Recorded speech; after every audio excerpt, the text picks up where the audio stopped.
So for today's video, what I'm gonna be teaching you is how you will be able to connect your account from XM going to your MetaTrader. So you will be able to monitor your trades or yung mga trades ng mga EA nyo or ng robot nyo, okay? So right now, what you need to do is to, of course, open your XM account. Yan. So I'll show you right now. Alitin naman natin tong mukha natin dito. Ayan. First is you need to, of course, log in with your XM account. So, as you can see,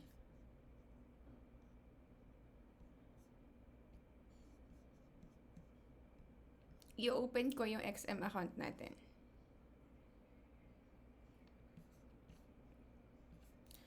And then, members login, continue. So, yan, ina-log in na natin siya. And then, you need to know, of course, what is your MT4. So, in my case, ito yung MT4 ko na naka-install dito yung robot. So, i-click ko lang tong 3 dots na to, and then account information. So, as you can see, nandito na lahat ng mga details ko. May MT-ID, yung aking server, and of course, yung sa password, ikaw na yung nag-set ng password niyan. Okay? Pwede kang mag-change password dito if you can no longer remember. Okay? Pero for now, ito yung save mo dalawa. Your server and your MT-ID. Okay? Next is, magla-login ka na using your phone sa MT4. So, let me just connect my iPhone so you will be able to see my screen. Okay? So, this is my screen and ito po yung MT4.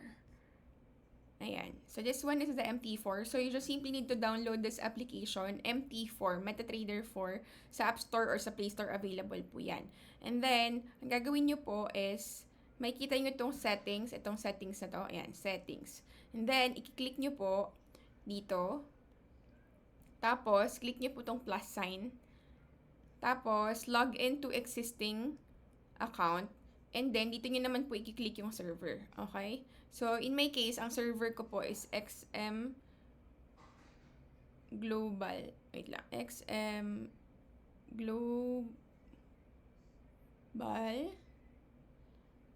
Real 8. Saan na yung Real 8 dyan? Magpas na ata. XM Global Real 8. Ito, ayan. So, this is the XM Global Real 8. Saan ko po nalaman yung XM Global Real 8? Dito po sa, ayan, dito. Diba, nung kanina, inopen ko tong XM account ko. So, dito lang yung available po yun sa account information. Ito. Account information, andyan yung server mo, ayan. Diyan ko po yan nalaman. So, i-click ko lang tong XM Global Real 8. Ayan. Tapos, i-enter ko lang yung login, which is this one. Itong 12314133. Okay? Tapos, paste ko lang yan dyan. Tapos, yung password na sinet ko. Okay? Yung password na sinet ko, ilalagay ko lang po dyan. Okay? Pero, since naka-login na kasi tayo, nandito po yan. Ang lalabas po sa inyo is this one. Ayan. Ito. So, since naka-login na tayo, ganito po yung magiging itsura niyan. Ayan. Okay? So, dapat po may lalabas po yung balance nyo, yung credit, yung equity nyo, and then lahat ng mga naka-open na positions, yan po dapat yung mag-a-appear kung successful po nakapag-login kayo from your account sa XM going to your MetaTrader.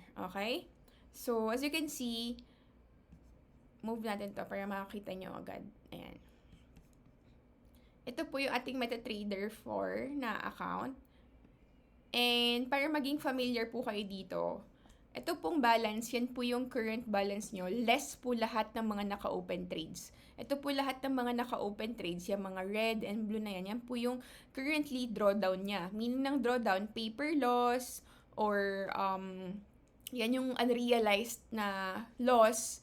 So, meaning, naka-pending pa yan. Hindi pa yan actual loss, pending pa yan. So, in case na mag-close yan, magiging negative po yan. So, magiging, itong pag nag-close to, ayan, pag nag-close yan, magiging negative na po yan. Magiging actual loss na po yan. Ito naman po yung sa positive, which is tong kulay blue. Pag nag-close po yan, magiging realized profit na po yan. So far, ang pinaka-total ng lahat ng to is merong negative 53.77, which is yan po yung current drawdown niya. Okay? So, paano nyo malalaman kung ilang percent yung drawdown nyo?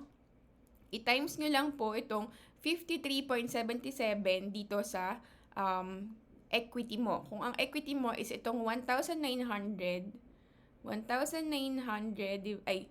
53 divided by 1,900. So, meron tayong 2.7% na drawdown, which is okay pa rin yun, guys, kapag medyo ganyan ang drawdown nyo. Pero pag umabot na po ng 80% yung drawdown nyo, then dun na kayo medyo kabahan. Dito nyo po yan makikita sa free margin. Kapag ito masyadong lumiit na po, tsaka yung margin level percentage nyo, wala na siyang laman, wala na siyang available funds to trade, then there's a high possibility po na masusunog na po yung account nyo. Okay? So, currently, kung mapapansin nyo, itong credit na to, ito yung bonus na binigay sa atin ni XM. Okay? Kaya, ang total lang talaga ng dineposit natin is 1.3, pero ngayon, ang equity natin 1,900 because meron tayong bonus deposit from XM. So, ayun lang, guys. Ganun nyo lang siya maiintindihan. And then, kapag parang makita nyo kung nag-take profit na siya or lumabas na yung income nyo, i-click nyo lang po tong history. Ayan yung history. Sa baba. Click nyo yung history, then dyan mag-a-appear lahat ng mga trades na nag-close na. So, in our case, since ngayon, weekend, Sunday ngayon, hindi nyo makikita. Kasi Saturday, Sunday, wala po tayong trades dahil close ang market. So, kung i-click natin tong week, ayan, tong week, dyan nga po makikita lahat ng mga trades niya for the week. Ayan. Lahat yan po, ito po yung mga negative, ito yung mga positive. So far, mas lamang naman po yung positive, kaya naka $17 po tayo for this week, okay? So, para makita natin lahat, i-move lang natin sa months, ayan. Nag-start tong account na to nung, kailan ba to? Ayan. Makikita nyo dito, nung January 3, ayan. Nung January 3 siya nag-start, and natapos yung kanyang trades nung January 12. So, for the past 9 days, yan, 9 days po yan, meron pong, ito po yung kinita niya, itong $53.45 na po na yan. Yan po yung kanyang kinita for the whole 9 days. Okay? So, ganun nyo lang siya titignan. Hindi nyo po kailangan galawin tong mga trades na to. Huwag nyo pong i-close to. Huwag nyo i-take profit yung pag may nakita kayong kulay blue kasi maapektuhan po yung algorithm nung ating bot. So, hayaan nyo lang siya, panoorin nyo lang, dyan nyo lang siya titignan. For monitoring lang talaga siya, guys. Okay? So, if you want to do manual trading, then I highly suggest na mag-create na lang kayo ng bagong account nyo dun sa XM. So, kunwari, meron kayo ditong XM, ito yung XM account nyo, then pwede naman kayo mag-add na lang ng account dyan or gumawa kayo ng demo. So, in my case, since meron ako available na MT4 dito na hindi ko nagagamit, pwede ako mag-deposit dito. And then, yun yung gagamitin ko naman to do manual trading. So, same lang din yung gagawin nyo. Click nyo lang to account information, tapos ilalagay nyo lang ting server, and then yung ID nyo, and then yung password na nilagay nyo for this. And then, ilalagin nyo lang din dito sa inyong MT4. Ganun pa rin yung gagawin nyo. Kiklik nyo lang tong plus sign. Tapos, hanggang sa dito na lang po kayo mag-trade manually. Pero itong bot po na to, wag nyo po siyang gagalawin. Kasi magre-reset po siya kapag po meron po kayong ginalaw dyan. Okay? So, maapektuhan yung mga nagdo-drawdown. Possible maging actual loss pa siya. Imbis na nag-aantay lang siya na makapag-take profit. So, I hope guys clear yung aking sharing kung paano kayo makakagamit ng MT4. Okay? So, just to share with you lang itong mga other function na to. Itong quotes, andyan po lahat ng mga pairs, pero hindi po necessarily na ito yung mga pairs ay tinitrade ng bot. Standard po yan na nandyan talaga siya. Default niya po yan na andyan. Kung gusto nyo mag-add ng pairs, i-click nyo lang tong plus sign.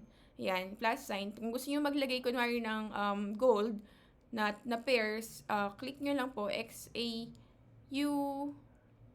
Ay may available na ata dito. Kapag andito na kasi hindi na siya lalabas eh. Okay? So, wala pa naman pala. I-add nyo lang dito. XAU USD. Hindi siya lumalabas. Kunwari, ano na lang, ito, available. Ayan yung pala yung mga available na mga pairs na pwede nyong i-add. Ayan, andito yung gold. Ayan. Okay? So, ganun lang siya guys. And then, ito namang chart. Diyan nyo naman po makikita yung chart. Kung marunong po kayo magbasa ng chart, diyan nyo siya makikita. Kung kunwari, itong pair ang gusto kong makita. Gusto kong makita yung pair ng Euro JPY. Click mo lang tong chart. Tapos, lalabas na po siya dyan. Yan po yung kanyang chart ngayon. So, dyan yung makikita kung uptrend ba siya or downtrend siya. Yung market structure, ganyan. Okay? So, pati yung mga candlesticks niya, yung pattern niya, dyan yung siya makikita guys. Kung okay ba siya, ganyan. Pero kung since nakabot na kayo, hindi nyo na siya kailangan pakialaman. Okay? So, tinuro ko lang sa inyo for the sake lang na may idea kayo kung anong mga function itong mga buttons na to. So, ayun lang guys. I hope na meron kayong natutunan for today's video. And, ayan. So, sana mag-subscribe po kayo dito sa ating channel. Ito yung YouTube channel natin. Pakita ko na lang din sa inyo para makapag-subscribe kayo. Para kasi dyan ako actually nag-update ng mga kaganapan, ganun. Lahat ng mga webinars natin, dyan natin ina-upload yan. So, para at least makita nyo rin lahat ng mga updates. So, mag-subscribe kayo dyan kasi andyan po, available po lahat ng mga videos natin dyan. So, meron tayong mga tutorials dyan and even yung mga webinars natin dyan ko siya ina-upload. So, ayun lang guys. Don't forget to subscribe and i-ring the bell nyo na rin siya para at least makapag-ano na po kayo, maging updated po kayo sa lahat ng mga videos ko. So, thank you guys!